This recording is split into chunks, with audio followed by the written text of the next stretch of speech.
Okay, let's get into it. We are flying straight to the South Pacific today, Mm, immersing ourselves in a land known for landscapes so dramatic they pretty much redefine global cinema. I think we all know where you're going with this. I am talking about New Zealand, or, as it is known in its first language, Aotearoa. Aotearoa, the land of the long white cloud.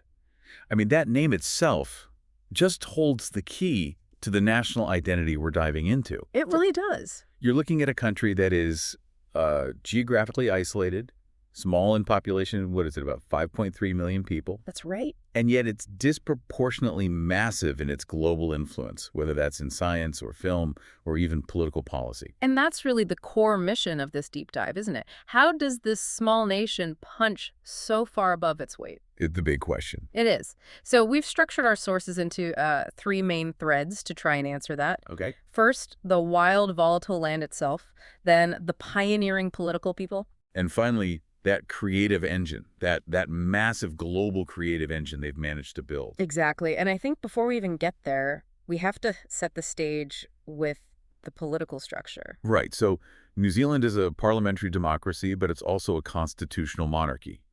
So King Charles III is the head of state. But the government is run by the prime minister, who right now is Christopher Luxon. Correct. But what's really crucial for understanding the culture, I think, is the commitment to language. They have 3 official languages. English, Maori, and New Zealand Sign Language. That dedication to inclusion and, to heritage is just the foundational piece of the puzzle. Let's start with the land then, because it feels like everything else follows from that. It really does. When you picture New Zealand, you see the 2 big islands, the North and South Islands, but our sources remind us there are over 700 smaller islands scattered around. And the connection to the sea is it's intense. Yeah. We're talking 15,000 kilometers of coastline. That's incredible. And what's fascinating here is the sheer intimacy with the water. You are never, ever more than 130 kilometers from the sea, no matter where you are in the country. So it's always present. Always. That proximity has fundamentally shaped everything. The climate, the culture, the economy. But the land itself is this drama of contrasts. Yeah. The South Island is all about the mountains. The Alpine Anchor, yeah. It's dominated by the Southern Alps and Aoraki Mount Cook, which soars up to, 3,724 meters. It feels like stability, strength, ice. And then you have the North Island. Completely different. A restless volcanic crucible. It's a land of geysers, hot springs, and frequent earthquakes. Because it's sitting right on the boundary between tectonic plates. Exactly, the Pacific and Australian plates.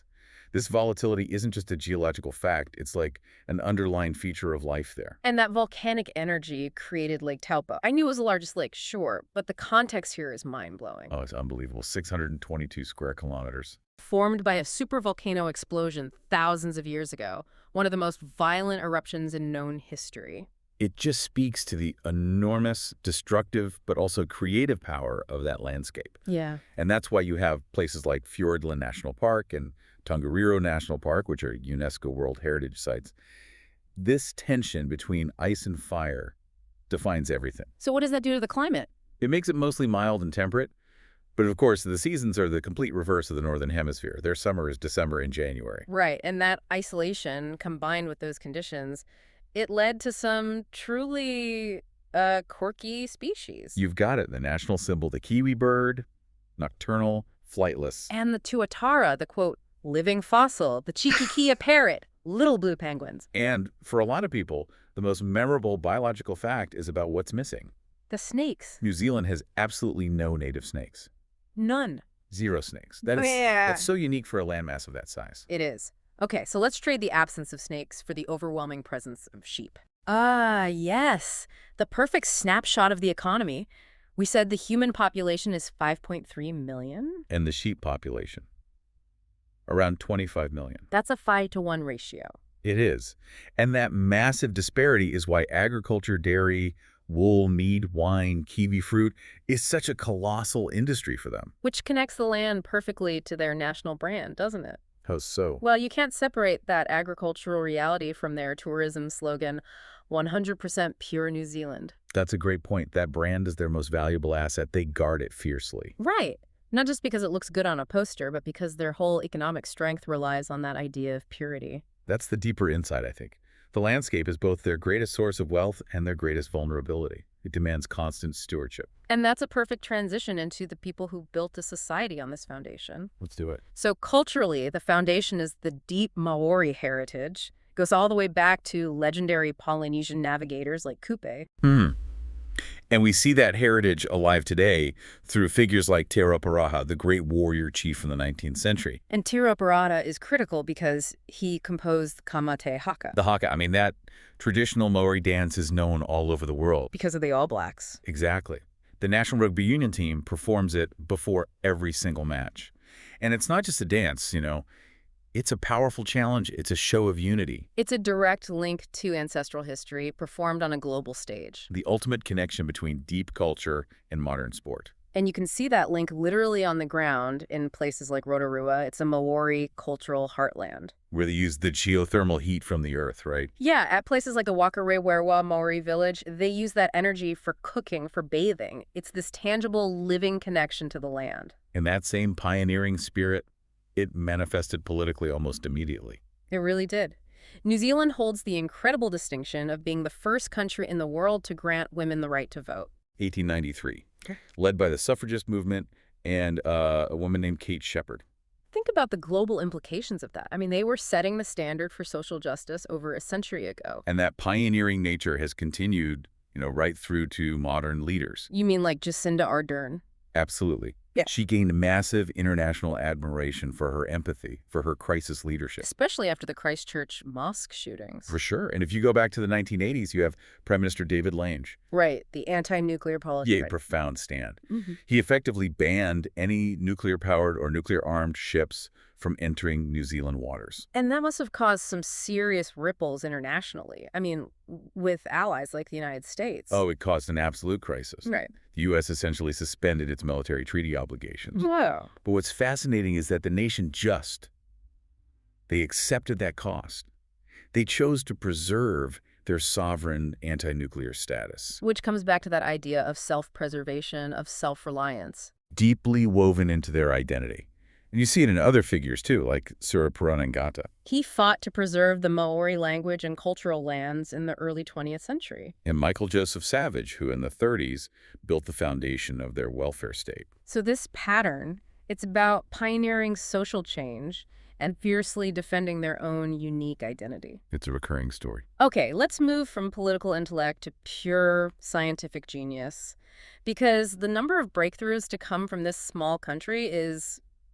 well, it's almost unbelievable. This is where their small size makes the achievements even more impressive. You have to start with Sir Ernest Rutherford. The father of nuclear physics. The very same. He was the first person in history to split the atom. Just think about the impact of that one discovery on the entire 20th century. That alone would be enough for a small country's legacy. But he's not an outlier. Not at all. You have other Nobel laureates, like Maurice Wilkins. He made crucial contributions to discovering the structure of DNA. And Alan McDiarmid, who won his for work on conductive polymers. Which basically set the stage for modern flexible electronics. And then there's Sir William Pickering. He directed NASA's Jet Propulsion Lab. For 22 years, during the most critical period of the space race, including the launch of Explorer 1, America's first satellite. It's a legacy that just completely belies their size. But it doesn't stop with science. Their creative engine is just as massive, especially in film. The sources call them film royalty. And you have to start with Peter Jackson. Of course, The Lord of the Rings. He fundamentally transformed their landscape into Middle-earth for the whole world. But he did more than that.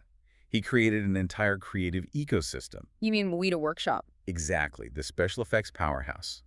And that ecosystem is what allows directors like Taika Waititi to thrive. Right, who brings this unique indigenous sensibility and humor to huge franchises like Thor, Ragnarok, or an Oscar winner like Jojo Rabbit. And you can't forget Jane Campion, an absolute titan of cinema. The piano, the power of the dog. She was the first woman to win the Palme d'Or at Cannes. And that creative output, it's not an accident. The landscapes themselves provide the perfect cinematic backdrop. Film is a major economic driver for them. For sure. But the artistic influence goes way beyond film. In literature, you have someone like Catherine Mansfield, a pivotal modernist writer. And more recently, Eleanor Catton. She became the youngest ever winner of the Booker Prize for her novel, The Luminaries. Then there's music. Lorde just exploded as a global pop phenomenon. with her minimalist style and complex lyrics. And you've also got Crowded House. Don't Dream It's Over, a timeless anthem. And the comedy folk duo Flight of the Conchords, who basically distilled New Zealand humor for the rest of the world. The energy is just incredibly vibrant. It proves that isolation doesn't have to breed insularity. In their case, it fostered a unique voice. So now that we've set up the landscape and the culture, let's look at how the world actually experiences it, through tourism and adventure. And that tourism slogan, 100% pure New Zealand, it's a direct promise of what you're going to get. And they really deliver. I mean, for so many people, the first stop is connecting with that film legacy. The Hobbiton movie set in Matamata. It's a huge attraction. Or Tongariro National Park, which is the fiery location from Mount Doom. But adventure's an even bigger driver, I think. Queenstown has truly earned its title as the adventure capital of the world. It's where commercial bungee jumping was practically invented, right? That's the story, yeah. Alongside jet boating, canyon swinging, skydiving, you name it. But the natural beauty goes way beyond just adrenaline. Take Milford Sound. Often called the eighth wonder of the world. And it feels like it. It's this massive fjord carved by glaciers with sheer rock faces rising thousands of feet straight out of the water. And waterfalls just cascading down into the sea. It's a stunning visual. Or what about the Waitomo glowworm caves? A totally different kind of sensory experience. You're on a silent boat underground, and the ceiling is lit by thousands of tiny glowworms. It's like staring up at a magical, silent, blue-starred sky. My personal favorite, though, is Hot Water Beach on the Coromandel Peninsula. Oh, this is the one where you dig your own spa. You literally dig a hole in the sand during low tide, and it fills with naturally hot water from the geothermal energy bubbling up from below. That's a hands-on relationship with the planet. It is. And even their cities reflect this resilience. Wellington, the capital, is compact, it's cultural. Auckland is the big economic hub with the Sky Tower. Well, look at Napier. A remarkable story. After a devastating earthquake in 1931, the entire city was rebuilt. In the 1930s Art Deco style, it's an architectural statement of resilience. They rebuilt quickly, collectively, and with a huge amount of style. So wrapping this all up, what does this mean for you, the listener? Well, we've seen New Zealand is defined by this fierce, protective commitment to nature. Right. No point is far from the sea, unique wildlife, an economy built on purity. And this small country has a truly pioneering political spirit. First in the world with women's suffrage. We've tied that economic strength, dairy, tourism, film, to their cultural touchstones, especially the pervasive Māori heritage that you see in the haka. It's a country whose isolation really forced it to become incredibly self-reliant and creative. And project a really distinct identity outward. We started by noting the country's motto, God Defend New Zealand.